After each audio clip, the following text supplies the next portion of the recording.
Greetings, everyone. This is Rock and Roll Spot Convention with Willie Comic Run-Up. We've made it a good way through this week's comics haul, so let's keep on trucking with Amazing Spider-Man number 57. Where we left off in Amazing Spider-Man,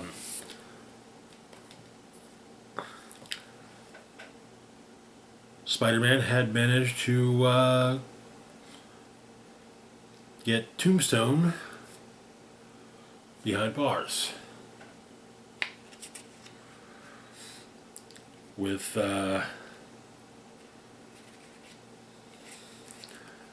his daughter is supposed to testify against him. So the issue opens at Rikers Island. Tombstone as a visitor. It's Spider-Man. And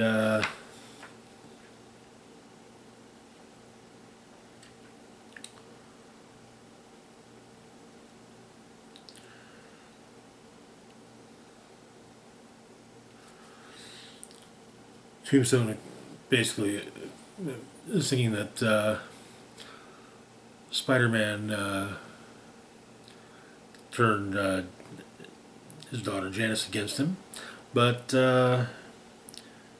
he explains that he talked to her, but the decision that's all on Tombstone. But their visit is cut short because Tombstone's made bail.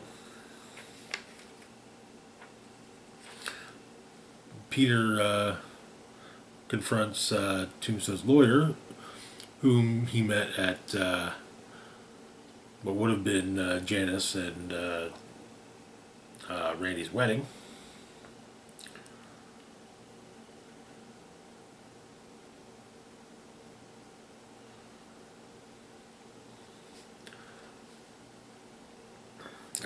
She basically says that getting him out of jail is her job, and that's what she did. But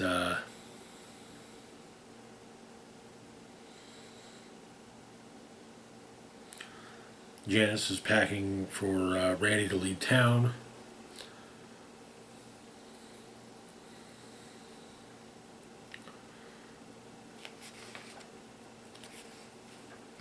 And Luke Cage and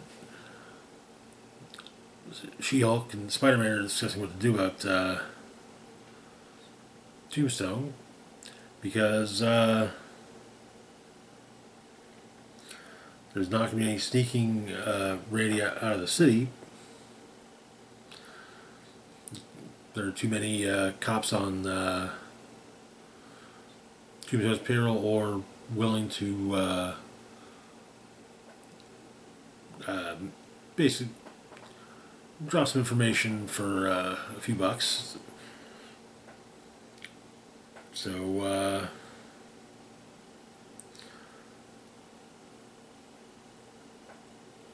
the basic plan is they have to basically do everything. But White Rabbit's got a bunch of goons in a secure location.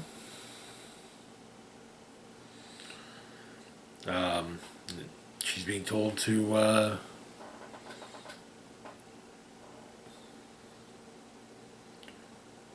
take care of Janice.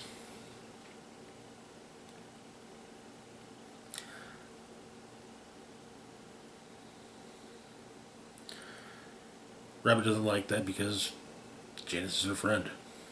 But Tombstone points out that he's her boss. But a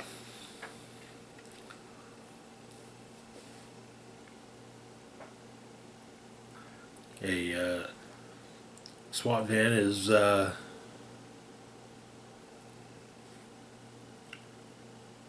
being ridden by Spider-Man, and it's got seemingly Janice and Randy inside it. And at a certain point, The subway digger is lifting the tracks.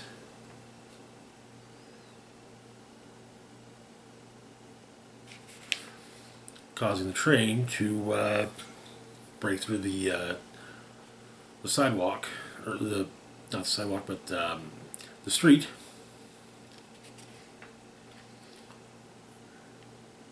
Deer and Spider-Man duke it out,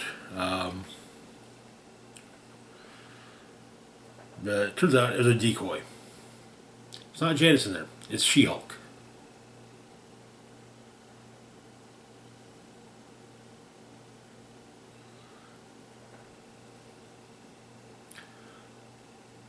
And Janice hears gunfire outside of her apartment.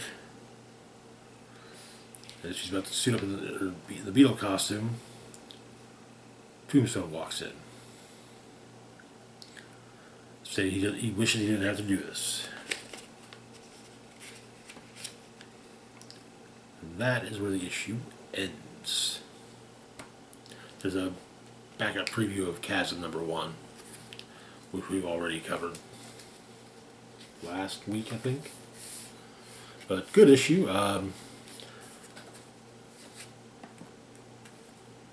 Wonder what other things Cage, She-Hulk, and Spidey cooked up. But anyways, moving on to our next book, we've got Spider-Gwen, Ghost Spider, #5. Where we left off, Gwen, who has come to Earth 616 because of TVA, has basically run into the Chameleon a few times. And the Chameleon, and she's also developed some weird energy powers that she can't really control. But the Chameleon kidnapped her from a cafe, needing help because she can't control the energy powers, and neither can he. So the issue opens. Cops are trying to track her down, but she's in the sewers. And Chameleon points out that states that he got a nanite treatment that allows him to copy powers.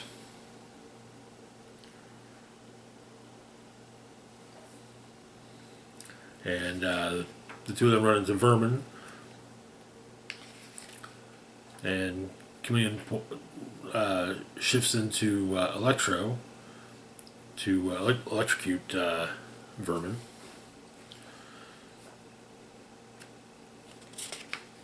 Then Black Tarantula and his goons, including his son, are working on trying to find Chameleon. They have a tracking device on him, so they can track them both. But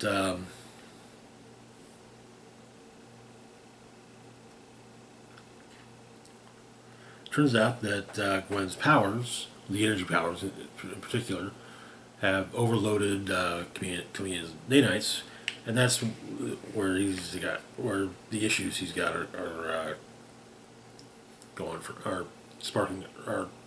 coming from. So,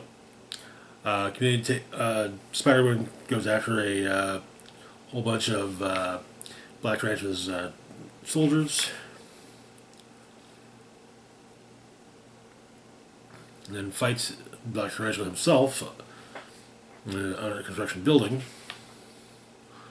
Cops show up. That Black Tarantula leaves, and she's starting to power up, but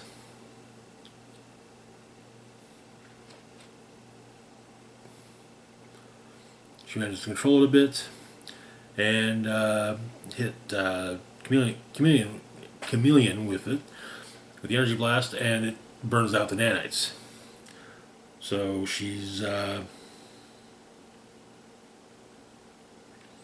the chameleon's better and basically says, hey, you saved my life. I'm returning the favor, and he takes the fall for her, but he points out that he'll be in jail for a week, 2 weeks tops, and he tells Gwen that it's Black Tarantula that hired him. And the issue ends with Gwen swinging away while Chameleon is arrested.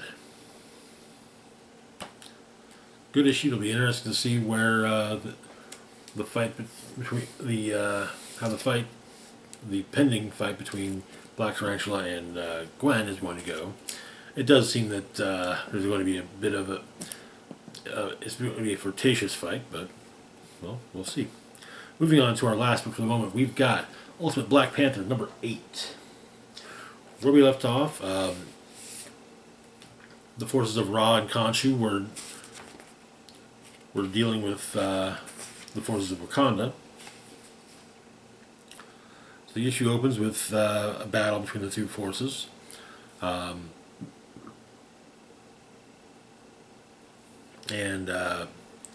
Black Panther ends up fighting Ra, but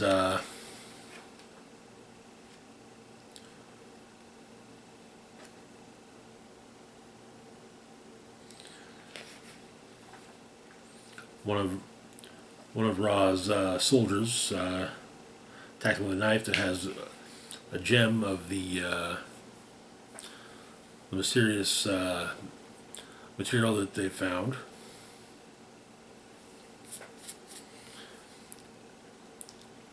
T'Challa gets stabbed with it and through the leg, and it disrupts his vibranium armor. He has various dreams. And when he comes to, because he's been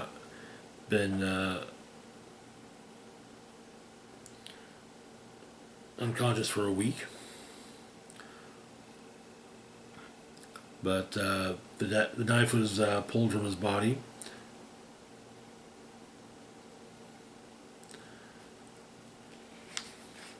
But it seems that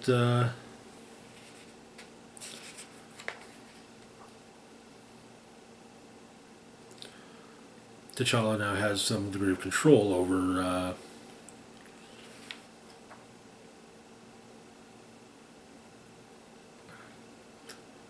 the knife, as well as the mysterious material.